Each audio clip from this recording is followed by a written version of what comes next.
Naramdaman niya muli ang paghalik nito sa likod ng ulo niya. Alam ko, nagulat ka lang kagabi, Pia.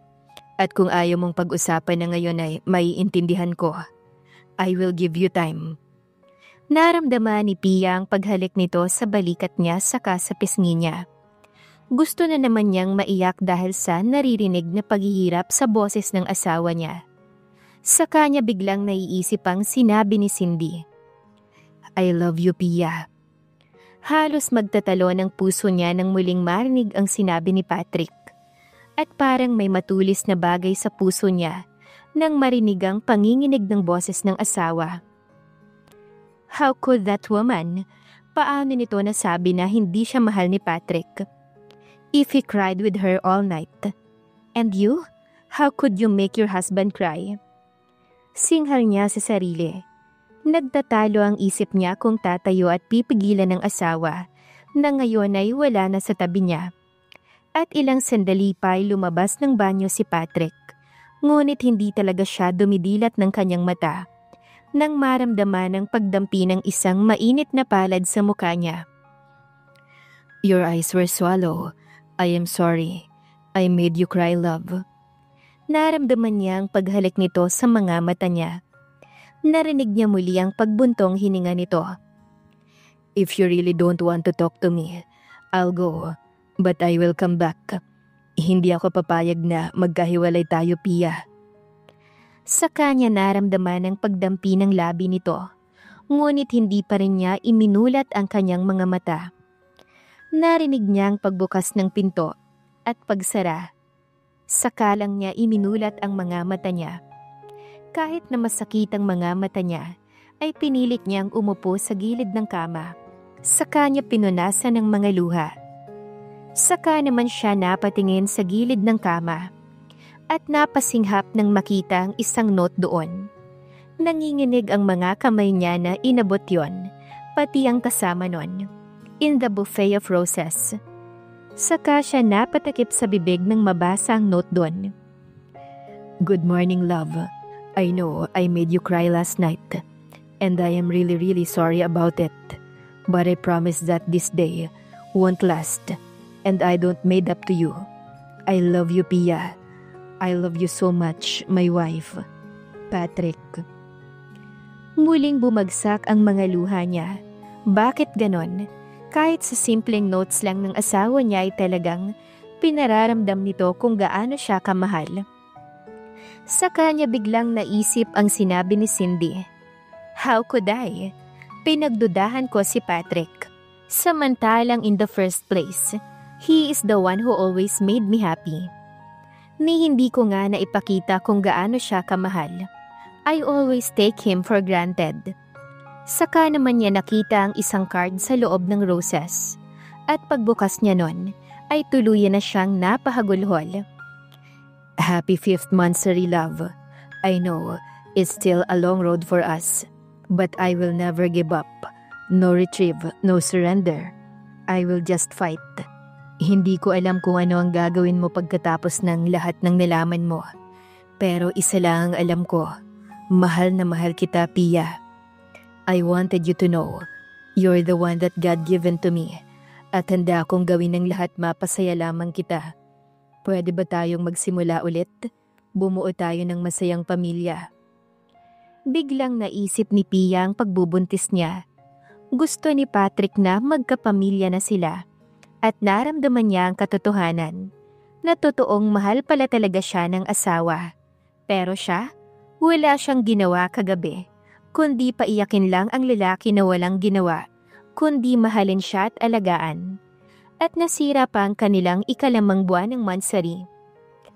What should I do? Tumigil siya sa pag-iyak. Kailangan niyang humingi ng sorry sa asawa. At sasabihin niya rito na hindi na siya makikipaghiwalay dito. At pati ang pagdating ng anghel nila ay sasabihin na niya kay Patrick. Bago pa siya makapasok sa banyo, ay nakarinig siya ng doorbell. Baka si Patrick yun. Bumalik siya. Mabilis na nagpunta si Pia sa veranda ng silid. Pero ibang nakita niya sa ibaba. Mama? Hindi niya alam pero ganun na lang ang kaba niya sa puso niya. Nang makita ang mama niya kasama ang papa niya, lalo na at mukhang nagtatalo ang dalawa. Pero mabilis din naman siyang bumaba dahil kahit papano ay gusto niyang mayakap ang mga magulang. Mama, Papa! Oh my God! What happened? At sa nakita niya ang pagkasindak ng mama niya, ay bigla ring naalarma si Pia nang maalala ang itsura niya sa mga oras na yon. Oh no! Halos makipagkarera na si Patrick sa bilis ng pagpapatakbo niya. Kasing bilis ng andar niya sa kotse, ang pagkabog ng puso niya. Napahampas pa siya sa manibela nang maipit siya sa traffic. Get out of my way! Sa kanya binusinahan ng nasa unahan. Kung hindi pa may lumapit na traffic enforcer, ay hindi pa siya titigil sa ginagawa. Kahit sandaling napahinahon siya, ay hindi pa rin mawala ang takot sa puso ni Patrick. Paano kasi ay tumawag si Pia? Inakala niya na hinahanap siya ng asawa, kaya laking gulat niya nang umiiyak pa rin ito. Pero ang mas nagpagulat sa kanya, ay ang sabihin nitong pilit itong sinama ng mama nito. And for heaven's sake, saan nila dadalhin ang asawa ko? Natapos ang traffic at kulang din na kalahating oras ang tinahak ni Patrick papunta sa bahay ni Don Suarez. Sigurado siya na doon dadalhin ang asawa niya. Nang nasa harapan na siya ng malaking gate nun, ay hindi niya tinigilan ang pagbusina hanggang sa magbukas yon. Pinapasok siya kaagad at halos talunin niya ang pagbaba sa sasakyan para makapasok sa mansyon ng mga Suarez. Where is my wife? Halos dumagundong sa paligid ang sigaw ni Patrick. Iho, anong problema? Bakit sumisigaw ka sa aking tahanan? Napaangat siya ng tingin nang makita ang lolo ng asawa. He tried to come. Ayaw niyang mabastos ang matanda. Gusto lang niyang makuha ang asawa. I am sorry, Lolo, but I know my wife is here. Where is she? Pagkababa ng matanda ay nakakunot ang noo nito. Iho, mukhang maling lugar ang napuntahan mo. Your wife is not here. Matapos ang kasal ninyo ay hindi pa siya bumibisita sa akin. Tinitigan niya ang matanda sa kanapabuntong hininga. Nag-away ba kayong mag-asawa? Doon siya natigilan. Nag-away na ba sila? Hindi naman matatawag na away ang nangyari kagabi. Pero ano nga ba ang tawag doon? Naihagod na lang niya ang kamay sa kanyang buhok. I don't know, Lolo. Hindi ko alam. Tumango-tango ang matanda. Maybe she wanted a space. Baka nag-iisip lang ang asawa mo sa ngayon.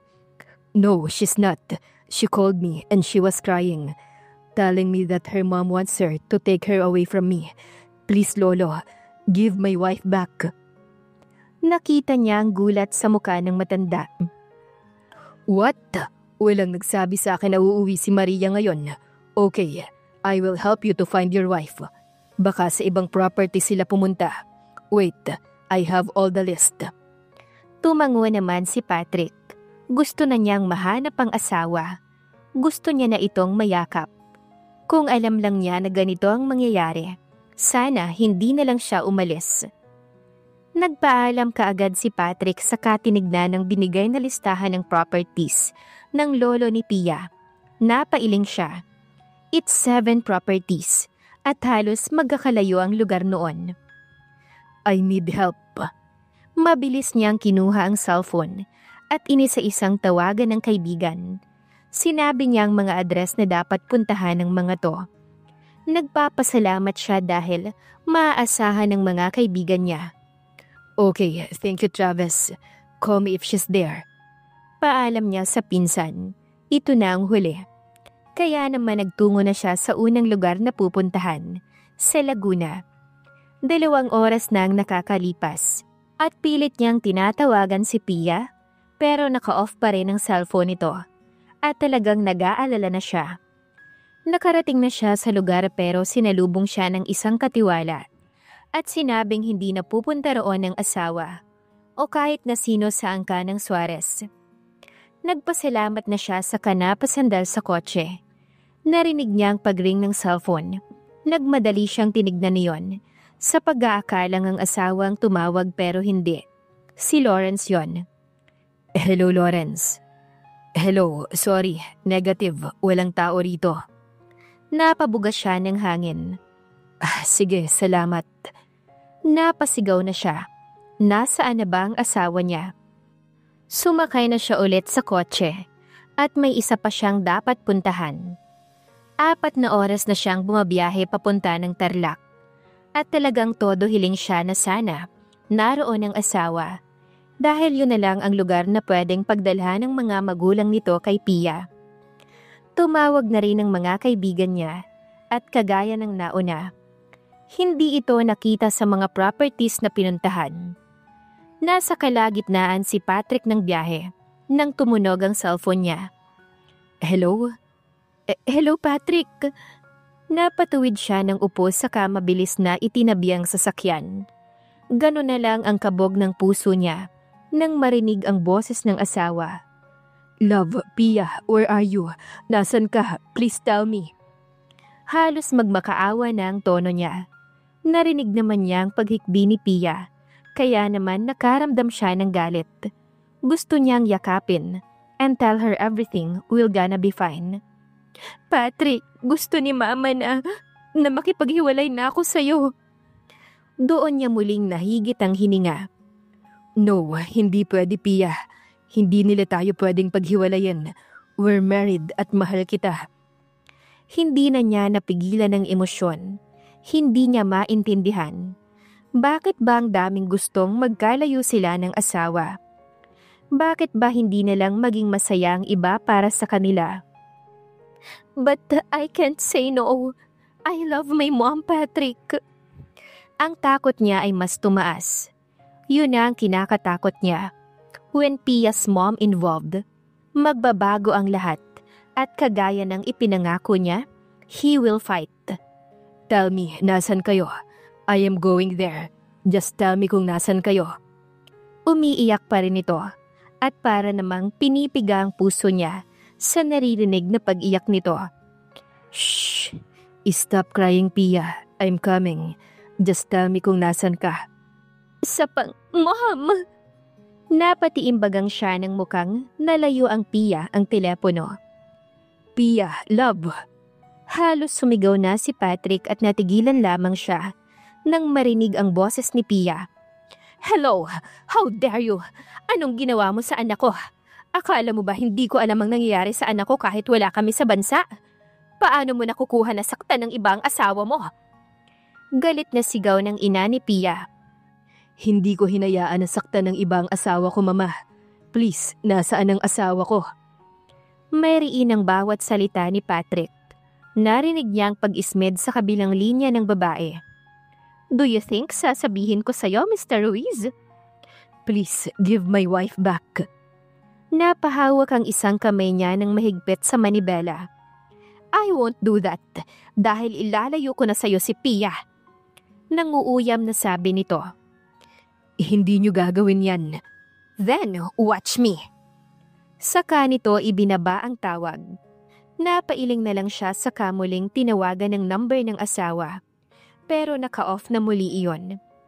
Ang inis at galit na nararamdaman niya ay naibuhos na lamang niya sa walang kalaban-laban na manibela. Saka siya napatitig sa cellphone niya. If they won't tell me where is my wife, then you will see how Patrick Ruiz works. I will do everything for my wife. Napapitlag si Pia nang sumigaw ang mama niya. Saka naman napalapit ang papa niya rito. What happened, love? Nag-aalalang tanong ng dad niya. Napabaling ang mama niya sa kanya. Nung una ay matalim ang tingin nito. Pero nang makita ang itsura niya ay naging malamlam yon. Saka bumaling sa ama niya. That man, wala siyang karapatan na hanapin pa si Pia. Andrea called me saying that she can't book us a flight because that Patrick blocked us in all the airlines. Bumilis ang tibok ng puso ni Pia nang marinig ang sinabi ng mama niya. Kung ganon, hindi sila makakalabas ng bansa at talagang nagalak ang puso niya. Napabuntong hininga ang ama ni Pia, saka napalingon sa kanya at sa mama niya.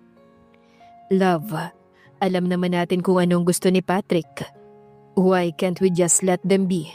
Pia and him, they married.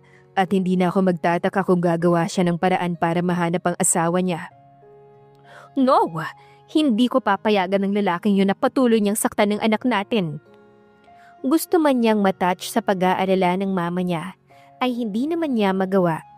Dahil sa katotohanang gusto na naman siyang kontrolin ng kanyang ina. Maria, please, huwag mo nang pahirapan ang sitwasyon. At si sinabi ng ama niya ay biglang umiyak ang mama niya. Siya naman ay napaiwas ng tingin. I can't let her go. Hindi ko kayang mawala si Pia sa atin. Napapikit siya at muling nagbabadyang mga luha. But she is not the kid we cared anymore. May asawa na siya, Maria. Narinig niya muli ang pag-iyak ng mama niya. Kaya naman hindi niya napigilan ang lapitan ito at yakapin. Ma, please, ibalik mo na ako kay Patrick. Naiiyak na saad niya pero umiling ito. No, I can't. Saka siya mahina na tinulak ng ina at pumasok sa loob ng kusina. Napatingin naman siya sa kanyang ama pero umiling lang ito. Saka sinundan na ang mama niya. Napaupo na lang si Pia. Ngayon niya pinagsisihan na pinaniwalaan niya si Cindy. At ang huling pag-uusap nila ng asawa ay hindi naging maganda. I miss you, Patrick. Napabaling siya sa pinto kung saan pumasok ang mga magulang. Gusto niyang umalis. Gustong-gusto niya pero may pumipigil sa kanya. At iyon ay ang sariling ina. Because her mom was sick. Oo, may sakit ito. At worst, her sick was more knock her. Her mom suffered from MPD or multiple personality disorder. Nalaman niya yon 10 years ago. Hindi niya inakala ang ugali nitong ganon ay isa na palang sakit kaya nga hanggat maaari ay ayaw niyang magalit ito. Naalala niya kung paano iyon nalaman 10 years ago. Her mom always talked in front of a mirror na para bang may kinakausap. And the second was when she face-to-face Margaret. Napapikit siya. Margaret was aggressive. She was 12 nang naaksidenteng nabasag niya ang isang antique vase sa bahay nila. Wala noon ang ama. Madalas kapag nagkakaroon siya ng pagkakamali, ay sasabihan lamang siya ng ina. Pero sa gulat niya ay bigla siyang sinampal, sinabunutan at kinaladkad nito. Kung hindi pa dumating ang daddy niya ay baka ano na ang gawin ng kanyang ina. Worst, ay nasundan yon at doon nabuo ang takot niya sa ina. Sa kanya nalaman ang tungkol sa kakambal ng ina, kung saan tinapos nito ang sarili dahil sa pagmamahal sa kanyang papa. In short, the twins fall in love in one man, pero nang piliin ng papa niyang mama niya, ay halos maging madilim ang buhay ng mama niya. Halos ikulong nito ang kakambal na si Maria sa loob ng bahay nila. At doon palihim na sinasaktan ni Margaret ang kapatid. At walang kaalam-alam ang mga abuelo niya sa nangyayari. Dahil kagaya ng ibang mayayaman na magulang, madalang umuwi ang mga to. At nang malaman nila ang ginagawa ni Margaret kay Maria, doon naman ay tuluyan ng nasiraan ng bait ang babae. At sa gulat nila, she locked herself with her mom sa loob ng silid nito.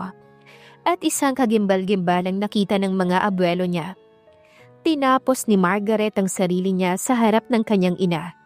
At dahil doon, her mom adopted Margaret. Namimiss na kita, Patrick, pero paano ko iiwan si mama? Napapitlag siya ng sunod-sunod na katok ang narinig niya. Pia, love, please come out. Gano'n na lang ang bilis ng pagtibok ng puso niya nang marinig ang boses ng kanyang asawa. Patrick? Papalapit na sana siya sa pinto nang mapasinghap siya ng may marahas na humablot sa braso niya. Mom, did you miss me, lady? Halos manginig siya nang marinig niya ang tinawag sa kanya ng ina. Matalim at puno ng galit ang mga mata nito. Saka siya napabaling sa hagdan at nagimbal. Dad! Nakita niya ang ama na nakabulagta sa sahig. Mom, anong ginawa niyo kay Dad? Ngumisi ito saka binalingan ng ama niya at sa kanya. Muling binalot ng takot ang puso niya nang lingunin nito ang pinto. Someone is calling you. Wait, did I miss something? Anong year na ba ngayon? Hindi siya makasagot dahil nang bumalik sila sa Paris ay pinagamot ng ama niya ang mama niya. And it's true.